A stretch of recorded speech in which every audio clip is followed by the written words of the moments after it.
this video, we're diving into the miraculous community to explore all kinds of stuff, like animation mistakes, the weird faces characters make when you pause at the wrong moment, and an especially crazy theory that says Ladybug actually unalived Adrien.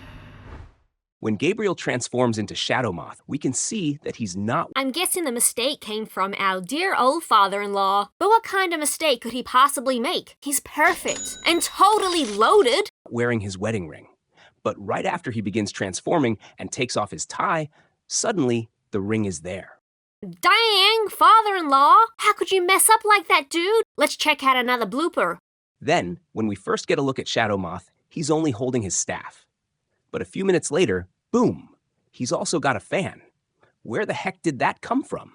Where was he even hiding it? So now it turns out the father-in-law was a magician all along, and we're just finding out? That actually explains how he managed to keep his stiff-as-a-board wife hidden for so long without anyone noticing. What a sneaky little trick, huh? At the end of the Truth episode, Marinette is heartbroken, and all the Kwamis rush in to hug her. But if you look closely at Waze, his eyes go completely black. Honestly, he looks terrified. Okay, that right there is not a mistake, dude. I've got no proof, but I'm 100% sure that Kwame was smelling Mary's hair. In his little head, he was thinking,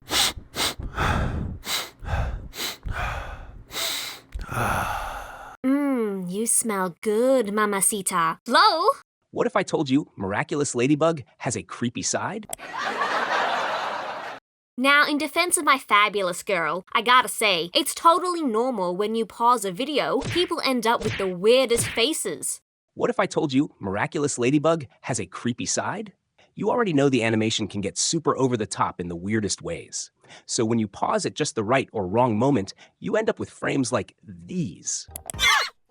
Some of the faces are exaggerated on purpose, like these wild expressions. Look, that's the perfect reaction face for asking for donations. Like, anyone got a spare premium Netflix account for this poor, jobless woman? I don't like working. Thinking about it gives me anxiety. I just want to work as the boss.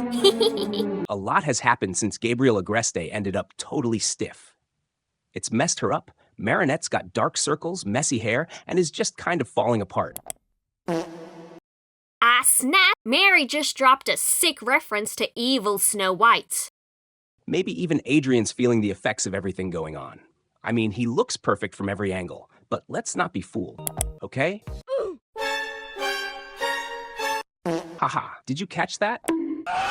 Cut the cameras, dude! How dare you drag the ultra-gorgeous blondie into your nonsense? You're seriously asking for a dislike, bro. First warning, you wild man. That's it, I've seen enough. Take your well-deserved dislike, you clown. Production, switch the topic! As Adrien's future fiancé, I am deeply offended that you're talking trash about Adrien. Alright, now let's talk about this calmly. What really happened to Adrien when Ladybug had to break the rings to free the Akuma? Okay, now this topic sounds juicy. Let's keep watching this silly little video. Did Adrien actually die? Excuse me? What do you mean my boyfriend kicked the bucket? So I'm a widow now? Nah, you better explain that. Or did he just vanish for a few seconds? One thing we know for sure, and I want to put it in bold letters because it's 100% confirmed. Adrien Agreste is a Centimonster. He's a Centibeing, just like his cousin Felix and Kagami. All three of them are Centimonsters, created with the power of the Peacock Miraculous. That means their lives depend on an Amokization, and as we've seen, the Amok, the peacock feather, is inside those twin rings. All through Season 5, we see Gabriel controlling Adrien with those rings. Adrien obeys every command, and even though he tries to resist, he can't. Because as a Centimonster, he's forced to obey whoever holds the Amok, or the Miraculous itself. Also, don't forget, Marinette knows everything. She knows Adrien's a Centimonster. That's why she gave him the twin rings at the end of Season 5, so he could finally be free and make his own choices. But back to the Where Dad episode, in one of the final scenes,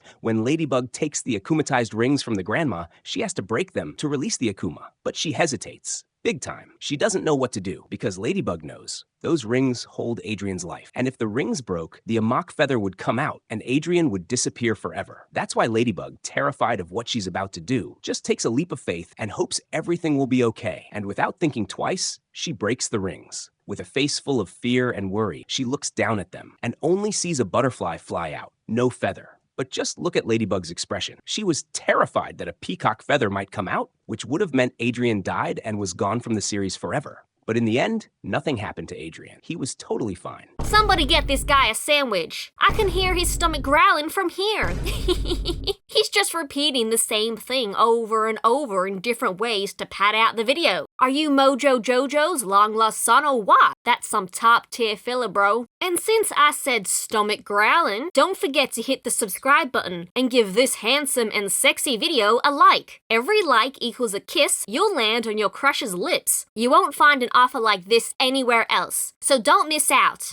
And because of that, a ton of theories started popping up about why Adrien is still alive, still here, and didn't disappear. The most obvious one? Plagg swapped the real rings for fake ones, just like Felix did with Gabriel. Throughout almost the entire Weird Dad episode, Plagg was acting super weird. He was being reckless, munching on the grandparents' food and popping up on the table, even though he knows perfectly well that nobody's supposed to see him. But Plagg didn't care. He was out in the open, totally unbothered, and he didn't do it for no reason. He had a purpose. He switched the original rings for fakes. In one scene, when everyone's heading to the table to eat, Plagg separates from Adrien and heads toward Gabriel Agreste's office. Adrien even tries looking for him, under the table, around Marinette, but Plagg's nowhere to be found. He only shows up later, casually snacking on food through the table. Right then, Grandpa Graham demands the twin rings. Adrien takes them off and places them on the table, but Grandpa doesn't grab them right away because he gets caught up arguing with his wife and the other grandparents. A few minutes later, he goes to take them, but they're gone. While everyone's distracted, Plagg just keeps eating, not caring at all that he's being seen. It's super obvious Plagg was trying to draw attention away so he could make the switch. Plagg was the hero who saved Adrien's life. I don't know, Rick, this sounds fake. Your theory's kinda bland. At least cry a little or say something like, "For the love of John Cena, I'm gonna replace Adrien in the show and donate all the money I make to the poor because Cena asked me to." Lol. Next time, put a little more effort into your theories, dude. Alright, let's get back to the animation mistakes, folks. There's also that one episode where we find out Adrien is allergic to bird feathers. So why doesn't he have a reaction in that one scene where a bunch of birds are near him? It makes no sense. Okay, this part is actually true. Blondie has allergies when he's around birds, but in these scenes, chat shows zero symptoms. Either it's an animation slip-up, or Adrien went to one of those viral internet chiropractors and got cured. And in another episode, Mary puts a pillow on a chair, and Rose looks over at Marinette, but suddenly, Rose doesn't have any eyelashes. Like, they're just straight up gone. That's gotta be an animation fail, because Rose normally has long, super noticeable lashes. Not even Rose is safe from animation fails. Could it be that Zag Studios hired my college classmates to animate Miraculous? Honestly, it's starting to look like it. In the final animation template of Queen Banana, there's a major goof on Cat Noir's face. Just look at it. It's kind of hilarious how off it is. This poster's hiding a secret message. I'll give you 3 seconds to spot it. Did you find it? Here's the answer. Zoe's striking an Instagram-worthy pose like, "Kittens should live forever." And right underneath, we see a sad little kitty. Boom! Hidden message cracked in seconds. Lol. And for a few seconds, Cat Noir leans on his staff with Cataclysm activated, and it doesn't turn to dust. That's definitely an error, because we all know Cataclysm destroys literally everything. Now, this mistake is unforgivable. The animator had one job, just one, make Cat Noir look flawless. But no, they totally dropped the ball. I bet the animator was like, "Zag Studios doesn't pay me enough." If Andrew Tate were here, he'd say, "You're just a slave to billion-dollar companies. So you know what? I'm gonna sabotage this scene out of pure revenge."